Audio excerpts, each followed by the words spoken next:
Hello, everyone. We are thrilled to announce the launch of our new record label, T.H.S.A. Records. That's right, Elaine. T.H.S.A. Records stands for The Holy Spirit Abides, and we are an independent record label focused on uplifting Christian, gospel, and inspirational music. You know, as an independent artist ourselves, we understand the struggles that come with getting your music out there. That's why we created T.H.S.A. Records to offer artists development, music distribution, recording, production, branding, and so much more. We are also proud to be a Black-owned and woman-owned business with a mission to empower and support independent artists. At T.H.S.A. Records, we believe that music has the power to change lives, and we want to create a platform for artists to share their music with the world. Whether you're a new artist looking to break into the industry or an established artist looking for a new home, we are here for you. We are excited to announce that we already have several talented artists on our roster, and we can't wait to share their music with you. So, if you're an independent artist looking for support and guidance in your music career, come join us at T.H.S.A. Records. Let's make some beautiful music together. Welcome, everyone. Welcome back. Welcome back. We pray that all is well with you. Hi, Elaine. How are you? Hi, how are you? I'm doing great. I'm doing great. It's so good to be here. I'm so excited for tonight. I actually have two special guests that we're going to show tonight. One is just a clip of an announcement that he made, but I just really love that dude. And then the other guy is a friend of mine that I met going around the Christian contemporary music circuit and just singing on different platforms and all of those types of things. And this young man is, I love his voice. It's just so pure and clean, and he's a storyteller as far as a songwriter. And so, you know me, I'm long-winded. I like verses. I need at least two verses and a chorus and a bridge. So when I'm writing, so tell the story. I really was attracted to his music the first time I heard him because he tells stories in his songs. But you guys know, before we get started, we always have some announcements for you because we want to keep you in the loop of what's going on in our world and the world of people who are supporting us and the people that we love and that are doing stuff in the independent artist community. Absolutely. So I'm going to start with Davis Tent, New Jersey is coming up this Friday, our first opportunity for you to sow into Davis Tent. Because those of you who know about David's Tent, you know, during the actual weekend, there's no soliciting of any type. We don't sell anything.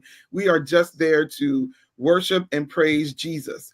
And so in order to make that happen so that we don't have to charge a fee and all those types of things, we do a couple events leading up to that. And this Friday at 7:30 p.m., we will be live via Facebook and YouTube, and we will be worshiping.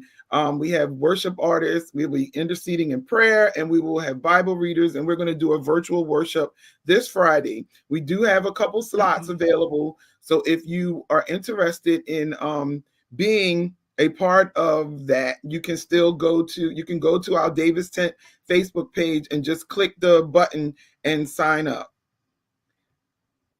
Next, we have United Music and Arts Conference coming up July 14th through the 17th. Elaine, you can talk about that one. July 14th through the 17th, 2024. The founder of the United Music and Arts Conference, Professor Craig Hayes. It's a wonderful, wonderful conference. Independent artists, choirs. He offers a wonderful platform. But not only that, not only is it just singing and fellowshipping, it's a wonderful, wonderful worship experience.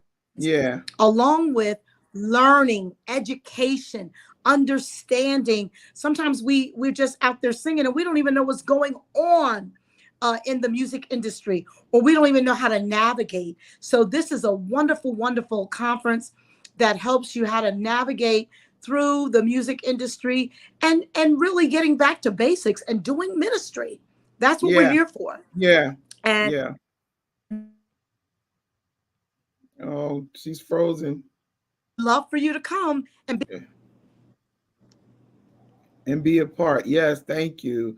Then we have those of you who've been listening and watching the show. Elaine and I are both international best-selling authors. We were blessed to do the book to write a chapter in the book called The Creatives Leadership.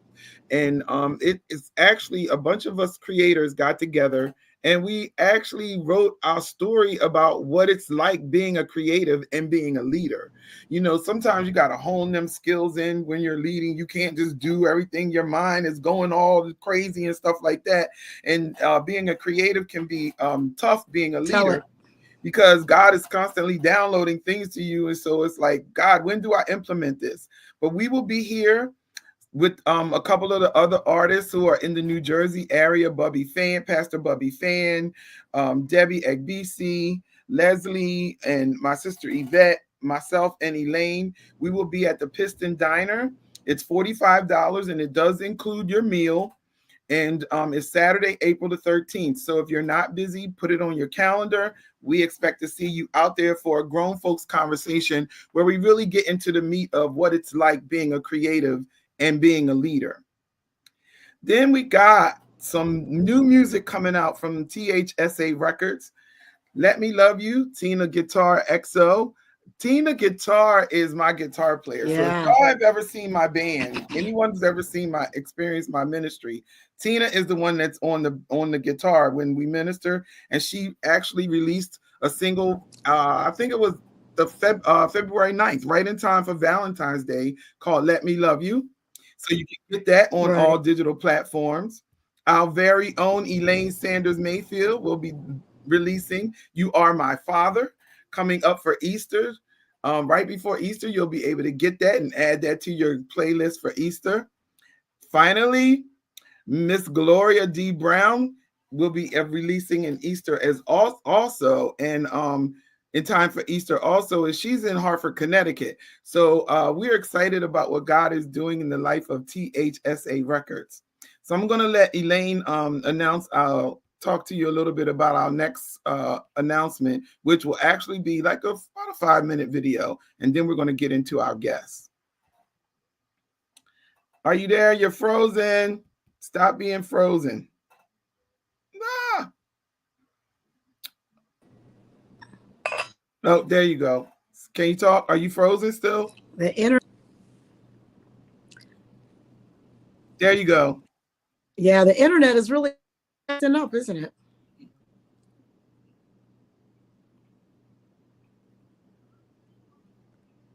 You're not frozen now. You can talk. I can see you moving. Every time you get ready to move, it Internet is does. really acting up, isn't it? Yeah. I'm going to play the video. Hopefully, we can get a better connection. Okay. Hello, everyone, and welcome. Hello. I am so excited to be here with you all tonight. And I'm more excited because my brother-in-law, Gary Diggs, is with us again. You know, he's been on our show. We've interviewed him a lot of time, more than once. I think once for music and once for his book. And I'm excited that he is here. But tonight we are here in a different capacity. We're here to share something else that Gary has going on that will allow you to be a part of the kingdom of God, to enhance the kingdom. And so, without further ado, I'm going to allow Elaine to give you guys some more information about why we're here with Gary today. And then Gary will expound on it even more so you know how you can become a part of what he has going on. Excellent. I am so excited about this. This year, it's the 10th annual Call to Refresh event. And what's so special about that is that this year, Gary Diggs, I call him Elder, will be giving out 10 scholarships. And what is even more great, when I read your letter and I saw the names on the scholarships that they will be giving in honor of, I said, this is wonderful because not only does it help the student, but it also helps the person that it's named after because there is a standard and I know how you operate. So I want to read off these names real quick.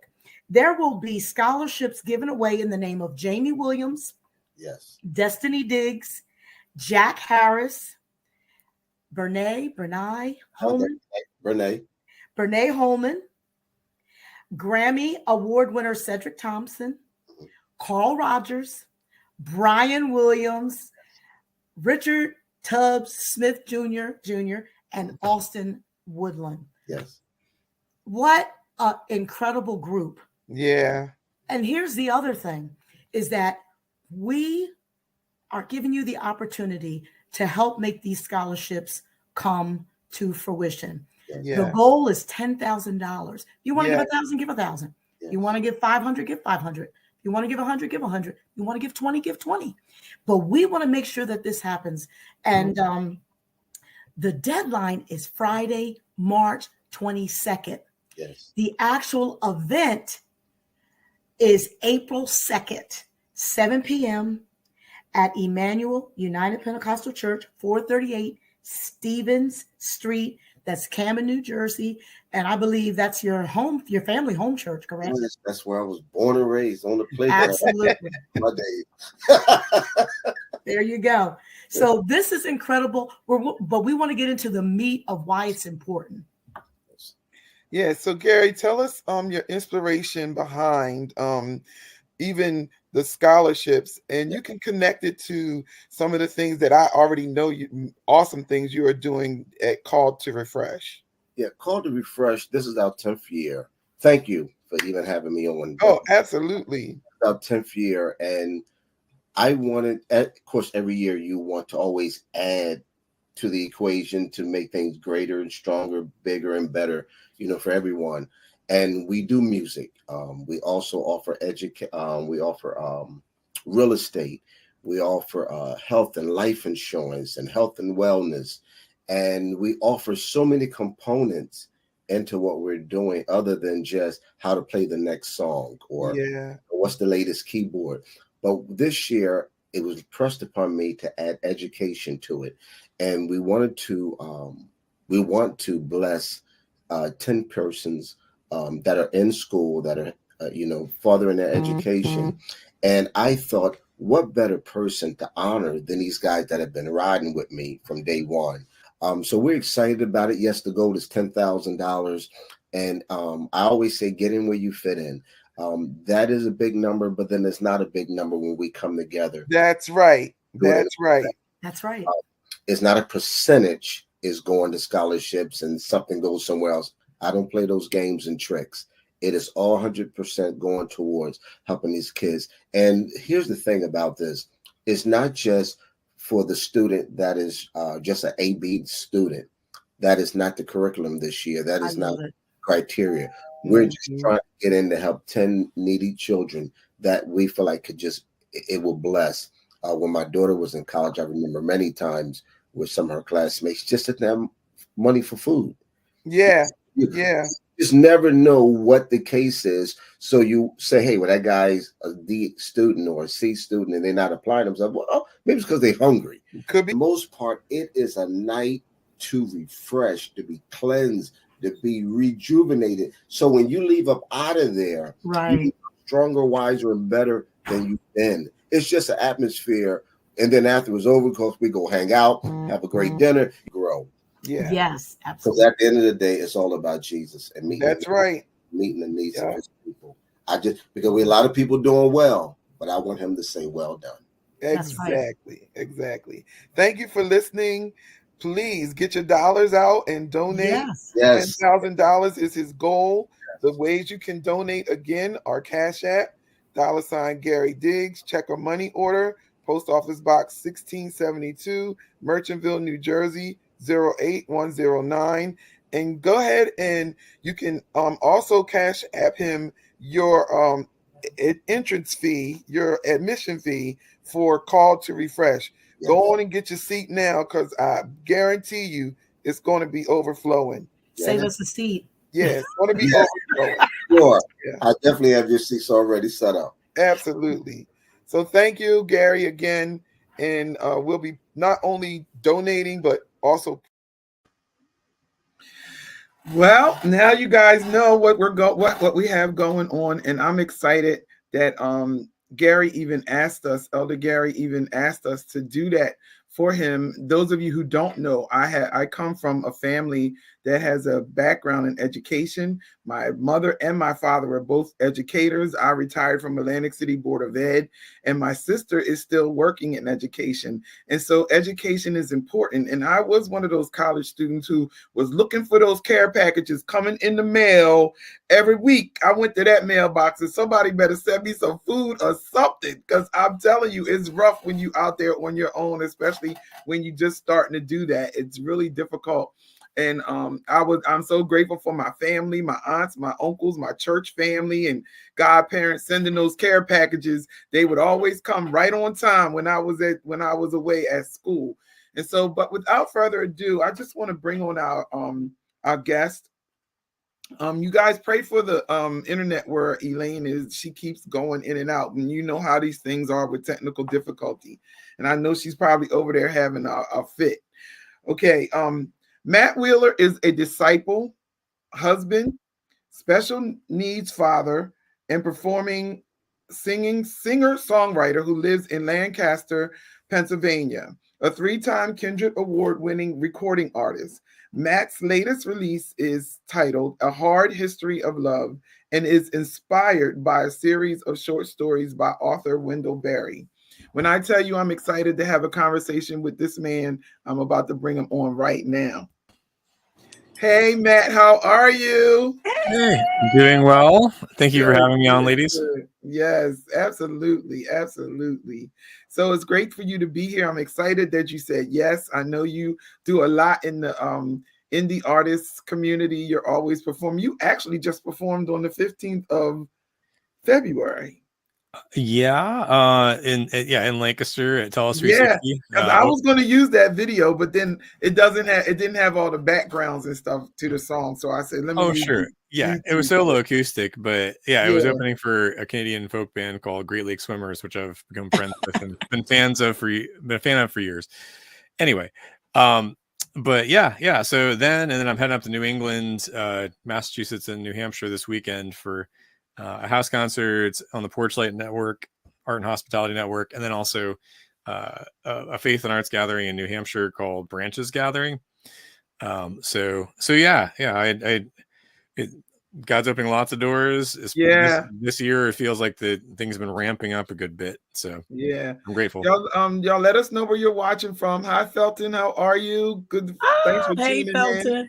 Yeah. So you mentioned house concerts. I did a house concert with when we did that fundraiser for Bill Dempsey when he had that accident, and we did one up in Toms River. And I mean, they're so intimate and they're really cool. Tell us a little bit more about this. How do do you like doing them? Yeah, most of the concerts that I've played in the last year or two, probably, but many over the years too, have been house concerts. And it's really simple. I mean, whether it doesn't have to always necessarily be in a house. Sometimes it's in a person's yard or Yeah, an we were in the unconventional yard. space. We were in the yard.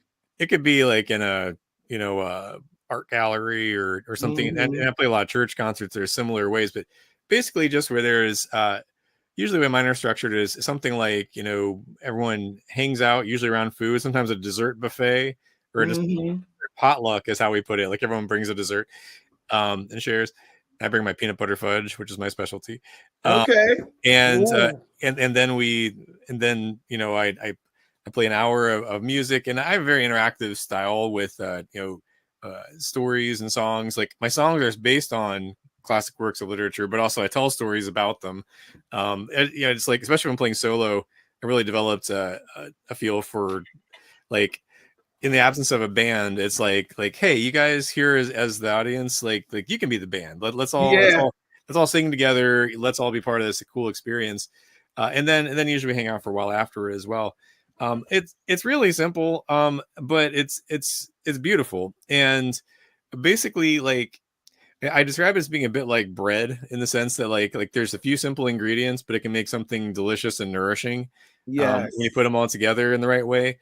And and maybe not everyone likes to make bread. Maybe they like to eat bread. So maybe it's like you attend someone else's house concert. But the nice thing too is, if I'm traveling to a city I haven't been to before, or like I don't have like much by way of like people who know my music, if someone gathers together, a couple dozen people in a house, in their yard, what have you, and I'll bring the songs and stories, and it's dependably a wonderful time. And number of house concert hosts, we tend to have like a rhythm where they might host me like once a year or something like that. So that's been nice to build up, because then like they can be recurring.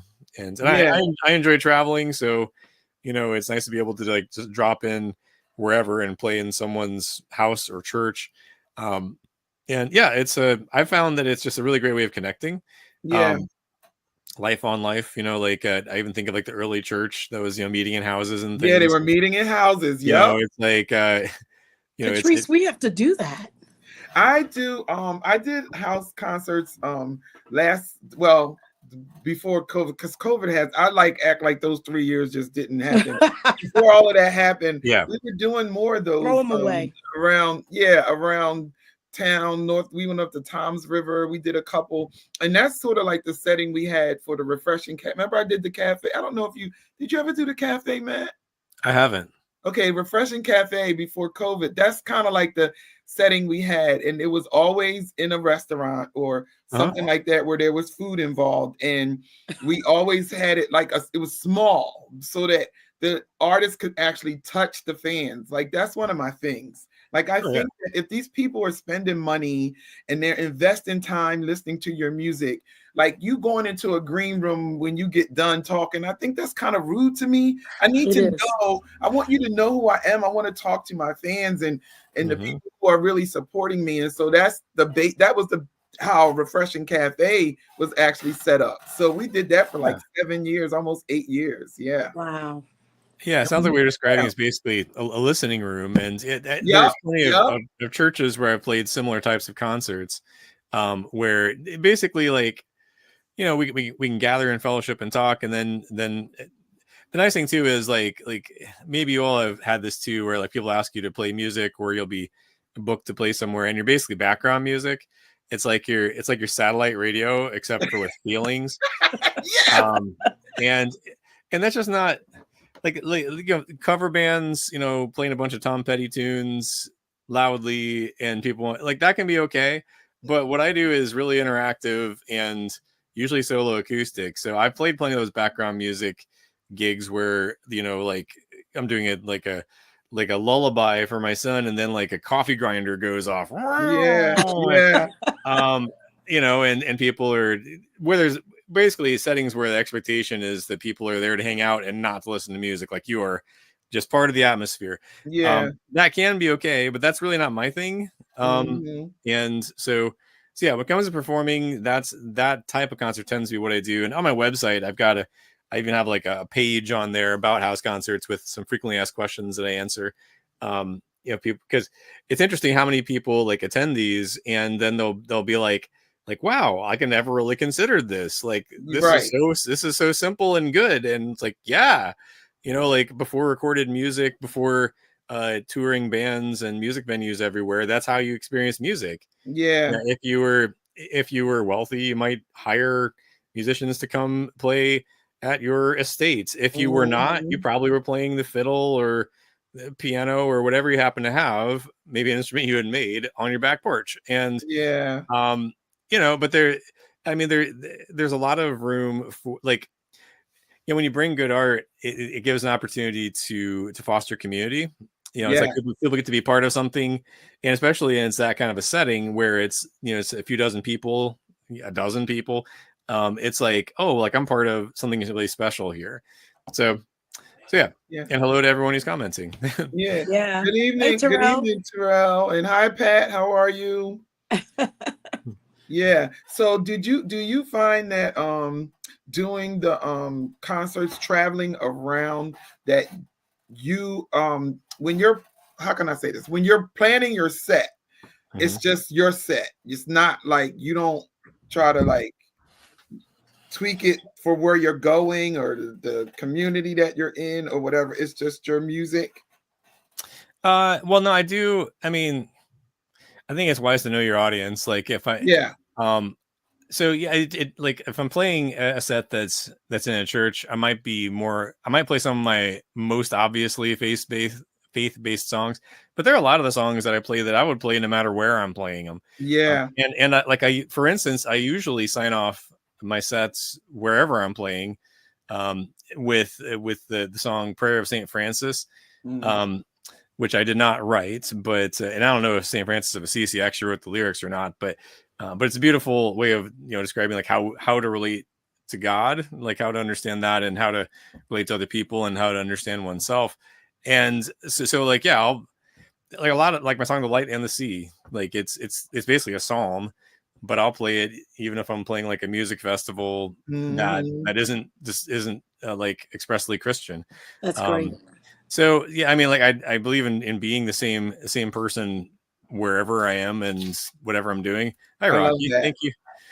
Yeah, I mean, like I think that there's some consistency to that, but I mean, like I do lead worship music as well. So like sometimes I'll like play a house concert on a Saturday and then lead worship music at like the host's church the next day or something like that.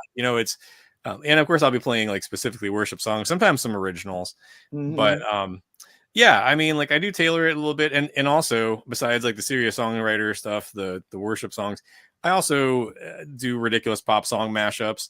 Okay. And which ones I do does depend on the audience to some extent. So, like for instance, probably my favorite one to play is one I think you all would resonate with, but like a young audience might not know these. So, younger than you all and me, obviously, is what I mean. But yeah, so like there's like one of the pop song mashups. It's like, imagine it's 1989 and two of the biggest pop stars of the day, Rick Astley and Paula Abdul, decided to start a relationship. They start going on some dates, and they eventually need to sit down and talk about commitment. And so I mash up. Oh, I'm freezing. Oh, well, I can still hear you all. I can hear you. Is that me? I don't know. I had to move closer to my router. That's what it told me. So that's what I did. Yeah, I think Katrice is still there though. Well, to finish the thought, that mashup is called, the mashup's called Never Gonna Give You. Oh, hello again. Yeah, that mashup's called Never Gonna Give You Straight Up. Because it's never gonna give you up and straight up. People can oh along. That's just kind of fun.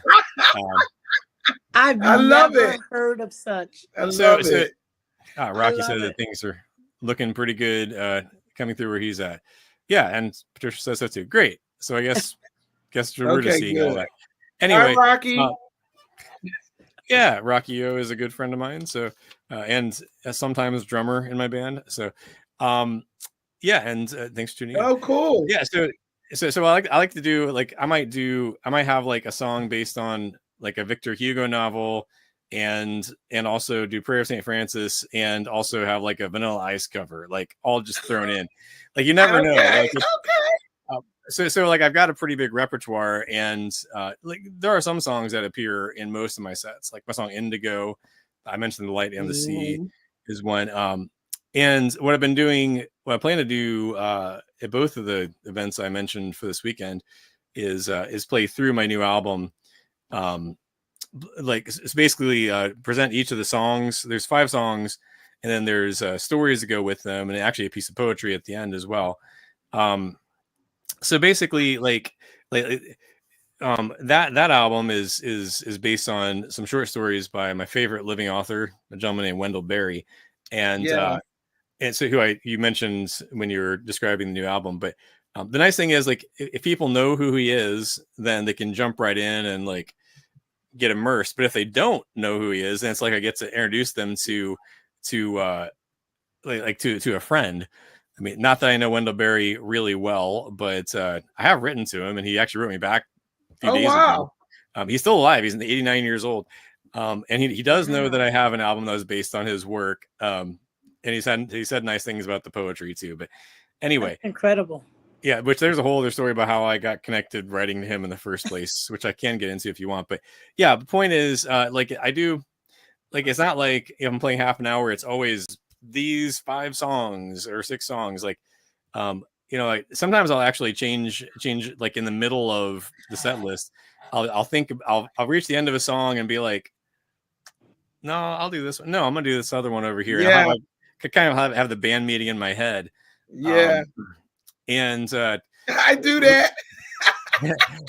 When you're playing solo, you can do that. With my band, my bandmates from Vintage Arts from over the years could tell you that I definitely have done that to them. Rocky's probably experienced that too.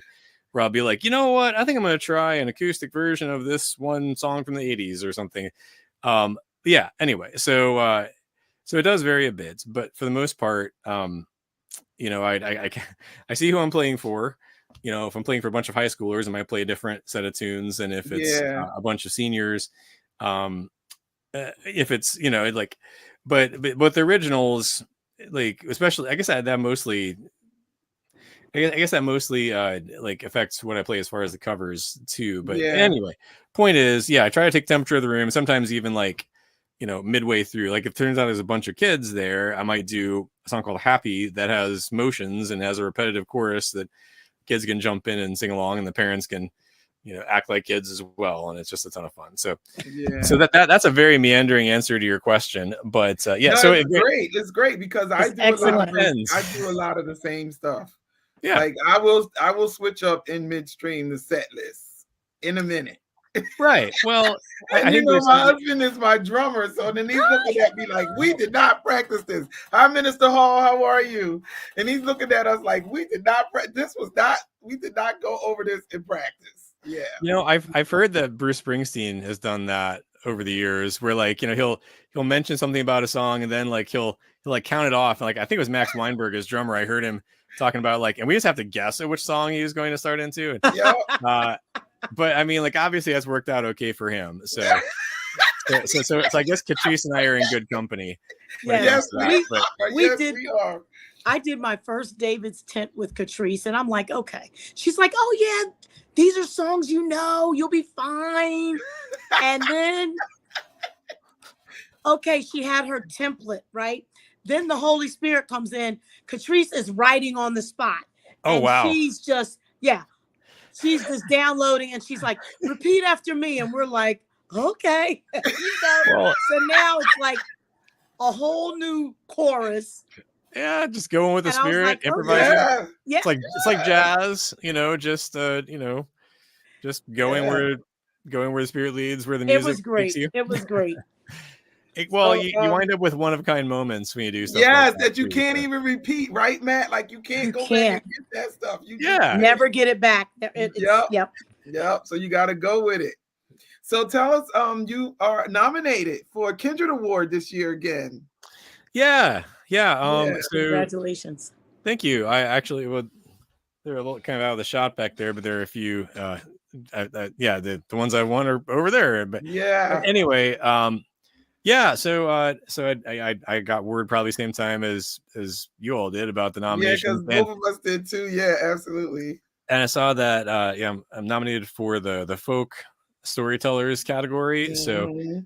and I just saw today that looks like it's gonna be throughout March that the voting is going The to voting, yes. So listen, run. everybody, all the listeners on here, we're the only two you got a problem with is me and Elaine. We're in the same category. So you both vote for her once, and then the next day vote for me. But it doesn't matter. Right. But that's what it is. Elaine and I are in the female gospel category. Matt is in the folk storytelling category. So go and vote. Voting starts on March 1st. Of course, you guys know I'll be posting that on the T.H.S.A. Records site, Facebook page, and all of that kind of stuff. So we'll be posting it so where you can get the link. It doesn't start until March 1st, though, voting. And so we'll share that with you so you can go and vote. Vote for Matt. You're going to hear his song later, but I want to say that was the three of us. When I won the Gospel Artist of the Year, my first one in 2018, that was when I first heard you. I think that was mutual. That might have been my first time with Tim Ewing, who runs maybe not quite single-handedly, but is definitely the force behind. Basically, he does a ton of the stuff. So if Tim's watching, a huge shout out. Yes, thank you, Tim. Yes. I remember getting was kind of a random email one year. It might have been 17 or 18. It was around that time. Yeah. About like hey, there's this regional Christian music awards show that we do each year, and I'd love to. You're nominated for whatever the category was called at the time. I think it might have changed names a little bit. Maybe it was just folk. But anyway, yeah, and so I mean, so yeah, there is the voting, and I'm nominated. And I'm grateful for that, and I plan to be at the show. But yeah, we do too. But the show is especially cool because, I know lots of musicians around this immediate area, but I didn't know many in New Jersey, and especially Christian artists in genres that are outside of mine. Like, yeah, there aren't too many that I had gotten to know, just organically, even like through social media or anything. So like bringing everyone under one roof, and I'm meeting people like BJ Shores and the Itzels and the Neighborly and you all. Although I'm not sure I've seen you there in person, but could be we hadn't connected before.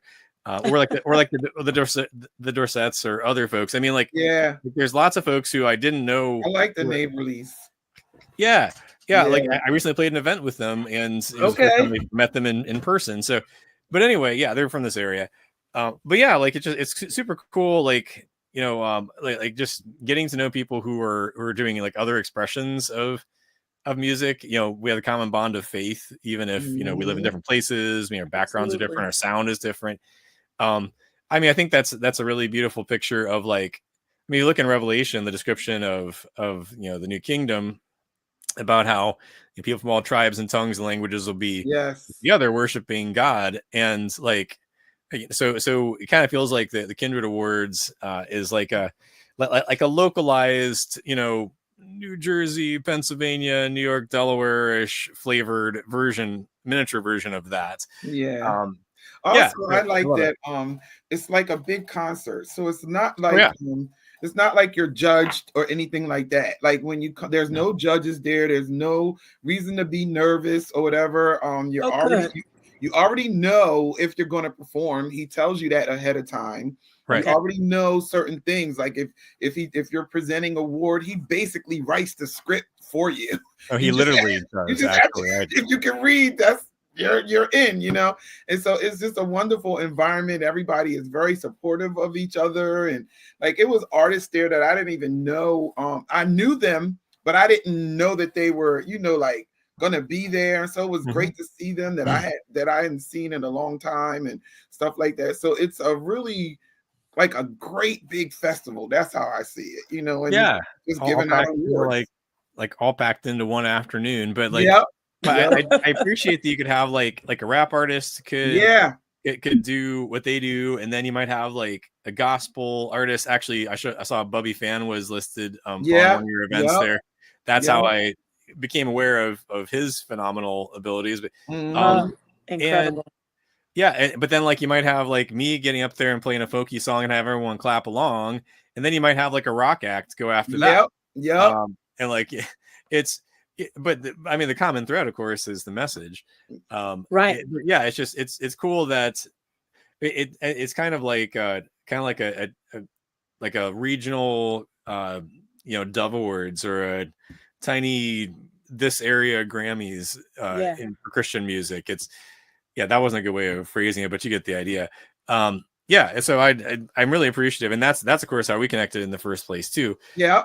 And I remember, I've heard Katrice perform at least a couple of times over the years there. Some of those during the decades that were the pandemic. Right. Like there were some of the, I think 2 of the years it was online. Online. Yep. But even then, still, like you see people there, and then you can connect them on social media. I mean, well, social media is best when it's connecting like real life people in real life and actually helping make community, and not when you're just like endlessly scrolling. But that's a different subject. So, anyway, so Kinder Awards, thank you. Thank you for pointing out the nominations, and congratulations on both of your nominations. Thank you. And I'm looking forward to I'm sure I have to look up the date for when it's June 22nd. The actual award show is. That's pretty close to what I was going to guess, but not exactly. So good. So tell us where we can get your music. We have people asking how they can purchase your CD. Oh yeah, they're anxious. They're eager. They're waiting outside the door around the block. So as far as getting CDs, well, live events, of course, is one good place. But as far, probably the best place for that's my Bandcamp site, which I can. Let's see, I can just send that over. If you tell me what it is, it's mattwheeler.bandcamp.com. And then I believe it's that/merch. But if you go to that page, just click on merch and you'll see it. And there's there the CDs and things, and I'm also the shipping department. So if you put in an order, I will. Know that's right. I will. I will be the one who takes care of that for you. And you can check out a wide range, including just rarities and all the singles and such, and a couple of Muppet songs that I've covered, including my son's That's cool. I can't wait. There's a song called I Don't Want to Live on the Moon. It's from Sesame Street that Ernie sings. You might remember it from back in the day because it originally rolled. I think the original version's from 1979 or 80. So I grew up with it, and it's my son's favorite song. So I covered it, knowing that at least one person would really dig it, and he does. But I've also played it live, and that one's pretty cool because so my son has fairly profound autism. He has intellectual disabilities, but he's also the most cheerful person that I know. And he loves music, but doesn't really understand singing per se. But he likes listening to songs, and he likes the way that we do it is like I'll sing a song or be playing the guitar or play it on whatever streaming, and I'll pause it and he'll fill in the blank for the lyrics. So with the audience, I tell them that, and I tell them when we get to this part of the book that goes with this song, Luke gets excited, points at the star on the page and goes star on Make a Wish on a Star. So I have the audience do that when we get to that point. It's so it's fun. But anyway, so Bandcamp, you can find pretty much all the stuff. And of course, if you'd like, it's on various streaming services. Just look up Matt Wheeler and you'll see this face. Probably with a flat cap, but maybe just like this. Holding a guitar. The guitar is likely to be in the picture. So, various streaming sites, most of them, I guess, and download sites, iTunes if you like. But Bandcamp's a good spot because then that's that goes most directly to artists, not just for me. I'm saying in general. Anyway, on Bandcamp, that's especially on Bandcamp Fridays, but anytime. That's where I started selling my stuff, Bandcamp. Yeah, well, especially since they have a merch store that you can put up there, and there's there are CDs. Someone was asking about those for all five of the albums when you count them. And then also there's leather bookmarks because I like to write songs based on classic works of literature. And so that there's an Narnian horse stamped onto those. and then and buttery soft t-shirts, and other stuff. So people can check it out if they'd like. But also you can stream through Bandcamp. So Yeah, you feel can free to stream through Bandcamp too. Yeah. whatever you, yeah, like don't feel any pressure to buy anything, but you can stream and listen and enjoy, I hope. Yeah, yeah. So, and this year you said you were telling us that you started the challenge, 12-song challenge. Yeah. Song. We have some artists on here, so let's talk a little bit about that. And Sure. it's based in UK. Yeah. So so the 12-song challenge, which if a quick Google search will turn that up pretty easily. It's through a group called Resound Worship, and they're also doing that now, I believe, technically in partnership with United Adoration, which is a Christian faith and arts organization that I'm part of. I help lead a song share for them online, which started during the pandemic. Another good thing that came from the pandemic. Right. There were some. So a number of friends from there have been telling me about the 12-song challenge, and I understood the basic idea, but hadn't really tried it. And I mean, as far as songwriting, I mean, I've written worship songs, but like I don't have like a full album of them or anything. It's a few here or there, and I certainly had never written like a whole out like 12 of them in a year, like one a month. Yeah. But that's basically how it works. Like you're the concept is simple enough. I mean, basically you just they give you a prompt. Like January, it was to write a gathering song, and they have a podcast as well. And of course, the guys who host that have wonderful British accents and such, but which makes it that much more enjoyable. So like gathering, and they give you all these different possibilities for ideas for like how you could write a gathering. So they song. give you a suggestion. Yeah, so they give you a prompt, and that's what the song should be about. Like this month, actually, it's Acts songs. So like based on the book of Acts of the Apostles, the New Testament. And in fact, they also did a separate podcast episode where they interviewed Steve Walton, who is a biblical scholar, and he's writing a commentary about Acts. So between those, there's a wealth of ideas, and then they also, so once you have an idea of what you want to do, then so put together with that, there's something called Song Club, which is basically the platform they use. It's kind of like Slack, but it's designed for this, where there's like 300 or so people who are part of it this year, and they divide us into teams. So there's like 30 people on my team instead of trying to listen to 300 songs. So just this one group, and so like last evening, I finally sat down. I was a little late getting to my February song. I finally sat down and put together some ideas, and got a like a verse and chorus of a song that I'm calling Crimson Thread, because that's factors in to the lyrics in the chorus. So I posted that, and basically like then people can comment and give constructive feedback, and it's basically it's a community that very much is into encouraging and giving constructive feedback. So like, and then they have a way you can just post a new version of the same song, and then people can comment on that. Like my January song, I definitely took a few of the suggestions and did a new version of it with those in mind. It became a better song. Actually, I haven't totally finished that one. I still want to add a bridge to it.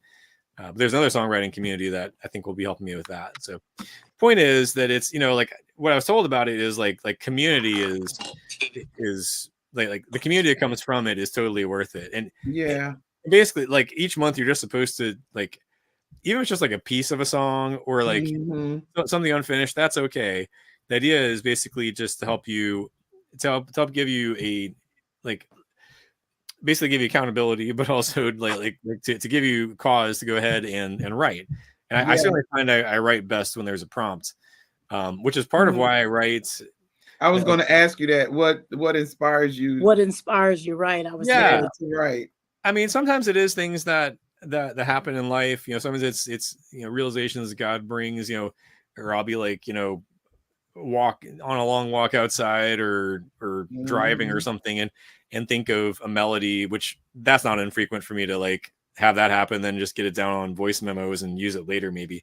But so like I really find that, I mean, as busy as I keep with various things, because I work full time at a college, Lancaster Bible College, LBC, and then I also, I mentioned being special needs parents, my wife and I, family life here, and then of course I was there's going to ask about that work-life all balance. yeah, there's all the music stuff, with touring and leading worship music. I end up substituting a lot of different churches on Sundays because my family does church at a large church on Saturdays. Anyway, generally, so yeah, there's a lot of things going on. So if I'm going to take the time to sit down and write, it helps if I have something specific that's at least a general idea to write about. And that's what, so writing based on particular stories or, like my last two albums are like based on like C.S. Lewis and Tolkien and, Chesterton and others, Wendell Berry. But then it's a totally different thing. But like the idea of writing with a prompt that's already there. Yeah. Is still there. And I find that to be really helpful because I think in some ways limitations can be really helpful. Like if you have every choice in the world of what you might put into a song, it's like it's overwhelming. It's too much. Mm-hmm. But when it's like, when it's limited down to like, oh, the song is going to be, it needs to be on the Book of Acts. It's like, okay, that narrows it down to I know where I'm working with. Yeah. I mean, like, all these songs are going to be based on this one set of short stories. Okay, so that definitely narrows it down even more. I see the cover art for my most recent album. It is. And I look, I'm a graphic designer by profession. Like since I retired from the Board of Ed, I've always had this business, but I do web design and graphic design, social media content and stuff like that. And so I was like, I couldn't stop staring at your cover. So I need to know who did your cover? What was the inspiration? Sure. What was the inspiration for that cover? Oh yeah, I'd be happy to tell you about that. And then actually, you might even, if you like that one, you might also enjoy the one by the same artist. That's hey Kamani, nice to see you here. Hey Kamani, who I also met through Kindred.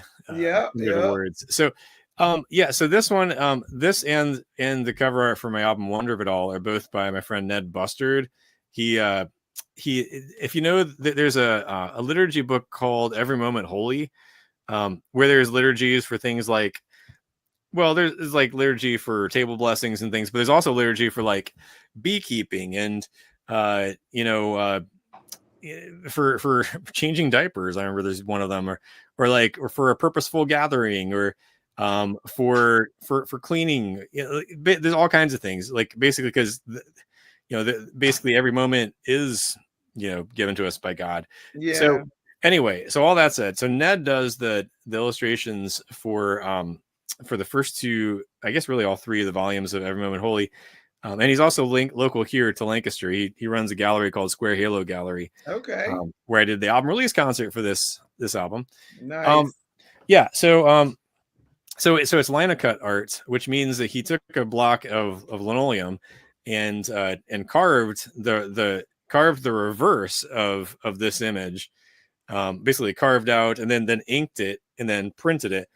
Okay. Now that was in black and white, and then he added the color later and added the well, I guess actually my name, that part was part of the original carving. That's why it kind of looks like it. So and that's your initials on the teapot. Yeah, good catch. I think you might be the first person who's actually caught that before I pointed it out to them. Yes, I'm a graphic designer. I'm telling you, I was looking at this cover. I was into it. It's so detailed. Well, there's a lot to see there, and the Wonder of It All one is also worth looking at after this too. But so the reason why you're looking at what you're looking at there, as far as what the picture is because the first song is based on it's inspired by a short story called The Hurt Man. Kind of a Good Samaritan story. Essentially, to kind of summarize, like the story is that of this young boy named Matt Feltner. He's 5 years old. Later on, in later stories, he's an old man. He's like a grandfather, one of the rememberers of his town. But this is like early in his life. He and his mom are home.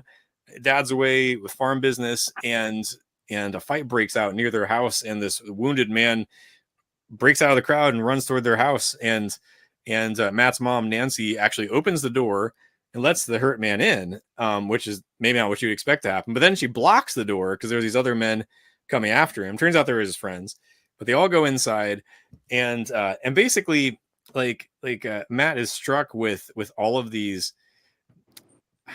Well, Actually, what I think I'm going to do is just read a couple paragraphs from the story, Okay. which I do in concert sometimes with this.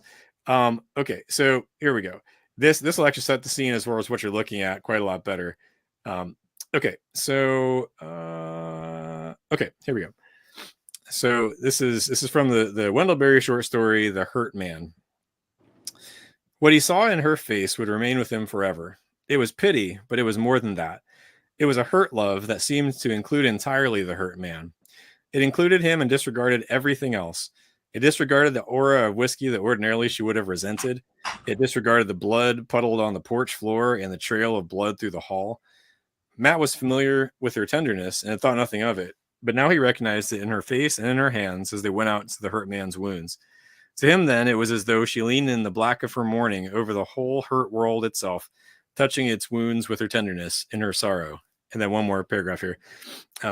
Loss came into his mind then, and he knew what he was years away from telling, even from thinking, that his mother's grief was real, that her children in their graves once had been alive, that everyone lying under the grass up in the graveyard once had been alive and had walked in daylight in Port William, their town.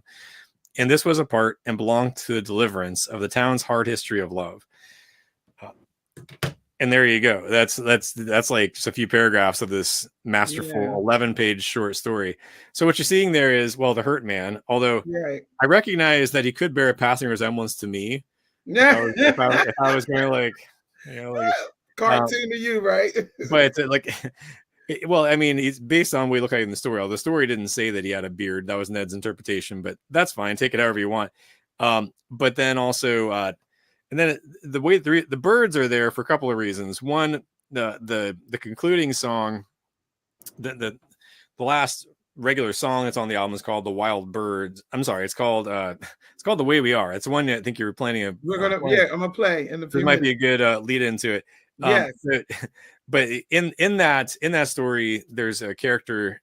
Well, the chorus says this too, that the character named Burley Coulter says, the way we are, we're members of each other, all of us, everything. And basically goes on to say it's not who's in and who isn't, it's who knows it and who doesn't.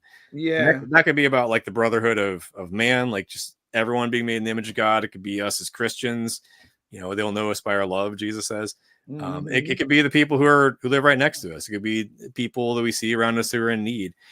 So anyway, all that said, so it's a bit of a nod to the story of the wild birds, but it's also a bit of a nod to the baptism of Jesus, where the Spirit of God descends, as a dove. So anyway, yeah. So it's a few different things going on there, and then the teapot. Ned decided to add my initials right there, which was pretty cool. So that's what's going on there. Without further ado, we have 3 minutes left. I think the song is about 3 minutes, and we're going to play the song. Then we're going to come back, and Matt is going to give us some nuggets, and then we're going to let him go because he actually has another gig after this. Because he's double booked. Yes, he is, and I love it. Not at the same time; it's back to back. Yeah, back to back. Mm-hmm.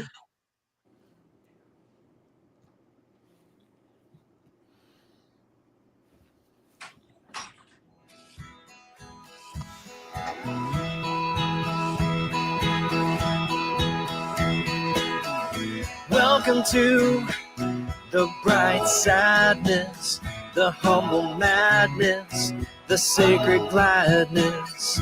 Welcome to the breath and silent light, the dawnward passing night, the bittersweet fight. The way we are, members of each other, all of us, everything. Together we'll see many seasons, joy in spite of reasons, a love that endures anything.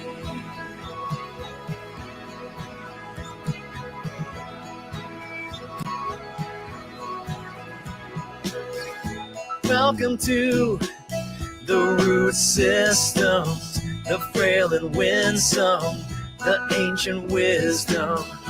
Welcome to the faithful and the true, the glance and rear view, the quiet rescue. way we are. We're members of each other, all of us, everything.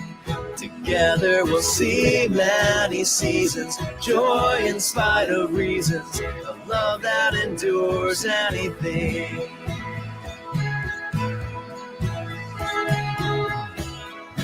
Wild birds sing their song, a hint of hope in the morning.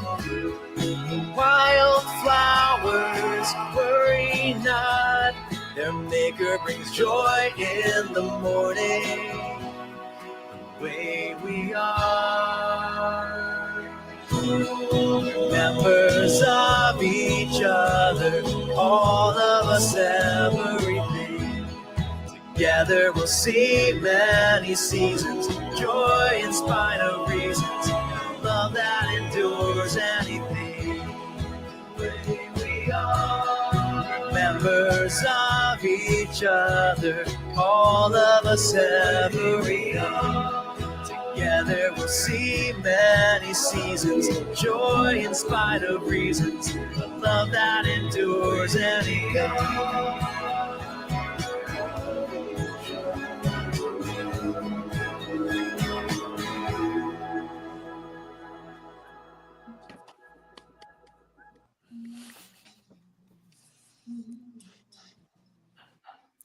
I love it. The way we are. I love it. Yeah, maybe it should be a gospel cover of that. I like the idea. Yeah. Okay. I mean, the ideas would totally work. I don't see why not. I know. I like it. Yeah. Yeah. I mean, that's.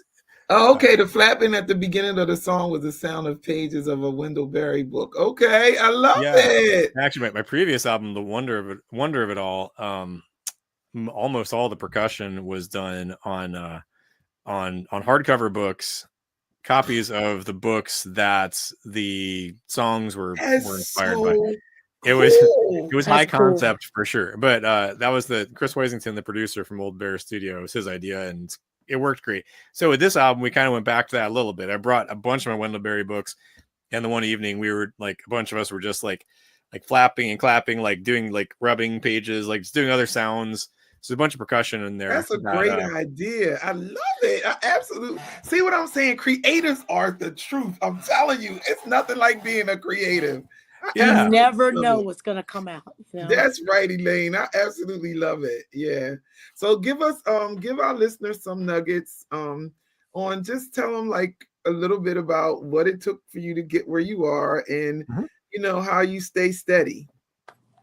Yeah. Well, one thing I would say is, without going like way in depth on my musical journey, like I started late, you could say. I had a bunch of musical friends in college and sort of picked up a little bit then, but then really took off after. And so like, I would say that my music career, such as it is, started in 2012, when I was 32 years old. So like, it's about the time that people are like quitting their punk bands and starting families. Like, if they haven't already, like I got married and we had our son, and then I started sharing original music consistently. So, you know, like if you're, you know, whatever age you are, like you're not too old to start. I mean, I know, like I think it was Mary Gauthier, the singer-songwriter, the folk singer-songwriter, who started, like, she released her first album at like 47. Which if I was on that track, I wouldn't have even started yet. So yeah, I mean, like, so like, don't feel pressured to like just like feel like the ship hasn't sailed if you're breathing. So I just started playing piano a couple years ago, and it's a whole other story how I ended up being gifted this 60s Wurlitzer behind me. And like just coming to that as a beginner in my mid 40s, it's like, this is really cool. This is pretty fun. So yeah, like it's not too late to start. If you're inclined, just give it a try. And the way you get better at songwriting and playing and singing is just by doing it. Not just waiting until there is a time where you feel like you can take lessons. Like, just start. Put one foot in front of the other. That's one thing I would say. And let's see, what keeps me steady? I mean, well, certainly, you know, my family, supporters, and most importantly, my relationship with Christ. rule of life, the habits that have developed over time, be in scripture, certainly in prayer. Yeah. One of the things I mentioned, the book Every Moment Holy. Before most performances, I pray. There's a liturgical prayer called a liturgy before taking the stage, which actually, if I move over, that's a print of it right there with a Ned Bustard. Yeah, so it's like a page, but yeah, like before I played on the 15th, I got on stage, and before it was time for me to go on, and before the light was on me and such, I usually have the book or the app that has that prayer, and it's really beautiful too. It's called a liturgy before taking the stage, talking about how asking God to take this these insufficient offerings, and like he's miraculously, like Jesus has done, and taking the loaves and the fishes, like nourishing the people, and pointing them, either encourage them in their walk, or if they aren't in walks, that the performance will be like the breezes of a far country, coming through the window to them. I don't have the exact wording there, but it's beautiful. So yeah, Every Moment Holy, I'd highly recommend. But yeah, just little habits like that, little bits of liturgy in life.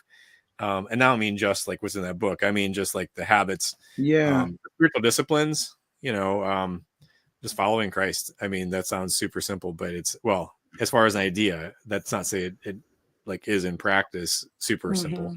Although the idea of Jesus saying to the disciples, "Follow me," sounds simple enough. Like, okay, I just need to follow you.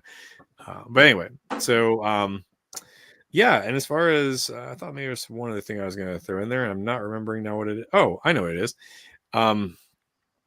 So I would also say, like, if you're writing, if you're singing, if you're playing, or whatever kind of creative outlet you might have, don't be afraid to be niche. In other words, don't be. It's okay if your art isn't everyone's cup of tea. Right. Like lean hard into what you're fashioned to make. And often that's gonna be like stuff that interests you. Stuff like again, literature is one of my things. But basically, like it's okay if it's not for everyone. Just own who it is that God has made you to be. Play the cards you're dealt, and you'll probably find that there are people who will enjoy it. And it might not be like everyone. It might not be a household name, and that's okay. But if there's dozens, hundreds, maybe thousands of people who dig it, great. But ultimately, we're making the art is unto God, and and for anyone else who would care to listen. So yeah, those are the nuggets I have for the moment. And those nuggets actually fit our mission and our vision for the record label. We actually we let people know we're not making stars. We want you to be authentically who God created you to be in this creative space, and we're just here to help you perfect that, so that when you put out a product, it's worth listening to, and you can do that in a professional manner. So that's basically what we do. And I like the variety. I absolutely love I don't want to sound like someone else. God created us uniquely and wonderfully made. And so I believe that we all have something to offer the world, the kingdom of God, even the world, and which in what we live in. And when we imitate and be like someone else, we're not being true to what we're supposed to be offering. And each one reach one, because something I may offer may not reach someone. Something you offer may reach someone. So it's to each his own. Yeah. I mean, I was listening to a podcast a year or two ago that Andrew Peterson, one of my favorite songwriters, who's also an author, was talking with, I think it was the Wade Center podcast, and they were he was talking about Tolkien's work, J.R.R. Tolkien, and he was like, but of course I can never write like Tolkien. And then the host said something like, but Tolkien never could have written like you. Like, right, exactly. Yeah, that's true. I mean, Tolkien was playing the cards he was dealt and leaning into the voice that God had given him. Yep. And every person's voice matters. I even make does. it a point in like acceptance speeches, at least the recorded one I made for last year for the Kindred Awards, was that like that, your voice matters. Every person's voice, is different. Everyone is unique, and in some way reflects an angle of or an aspect of God's glory and His image that other people don't. Yeah. All three of us, like, the way we're fashioned is different than anyone else. Yep. Than any of the 8 billion other people or any others who have been around before, and that's pretty cool. It is. And the way that we'll put together those finite number of notes is going to be different, or words or what have you. Yeah. Anyway, yeah. So, which I think is wonderful. And God is the master creator. He's invited us to co-create with him. Absolutely. The words that Tolkien used, actually, which I am so honored to be doing. Yeah. So thank you all for tuning in. Thank you for your interactiveness, and thank you, Matt, for saying yes to this interview. Don't forget to look up Gary Diggs and support his scholarship efforts, because it is real. College Call is to refresh. Yeah, call to refresh. And go get Matt's material. Absolutely. I can't wait. Matt Wheeler, bandcamp.com, and support. You guys know what we do here. So we'll be back.